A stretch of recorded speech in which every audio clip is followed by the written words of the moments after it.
Bugün podoqra xəstəliyi haqqında qısa məlumat vermək istəyirəm. Podoqra nədir? Podoqra bədəndə sidik turşusunun artması nəticəsində oynaqda kristalların yığılması ilə yaranan iltihabi xəstəlikdir. Ən çox böyük ayaq barmağının oynağında kəskin ağrı, şişkinlik və qızartı ilə özünü göstərir. Bu xəstəlik yalnız ağrıdan ibarət deyil, o metabolizmin pozulması ilə bağlıdır. Yəni bədən sidik turşusunu ya çox istehsal edir, ya da az, düzgün xaric edə bilmir. Nə baş verir? Sidik turşusu kristalla halına çevrilir, oynaqlara yığılır və bu da gecə başlayan kəskin, dözülməz ağrılara səbəb olur. Risk nələrdir? Risk çox ət və yağlı qidalar, şirin, qazlı içkilər, alkol, artıq çəki, stres və az su içmək, eləcə də irsiyyət. Bəs yaxşı, nə etmək lazımdır?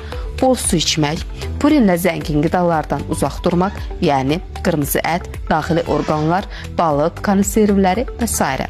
Qazlı və şirin içkiləri azaltmaq, çəkiyə nəzarət etmək, oynaq iltihabını azaltmaq üçün səy göstərmək, bədəndə sidik turşusunu təmizləyən qida əlavələrindən istifadə etmək. Podoqra nə qədər erkən nəzarətə alınarsa, bir o qədər tez ağrı azalır və təkrarlanmasının qarşısı alınır. Sağlam həyat tərzi və düzgün dəstək podoqranın idarə olunmasında ən güclü addımdır.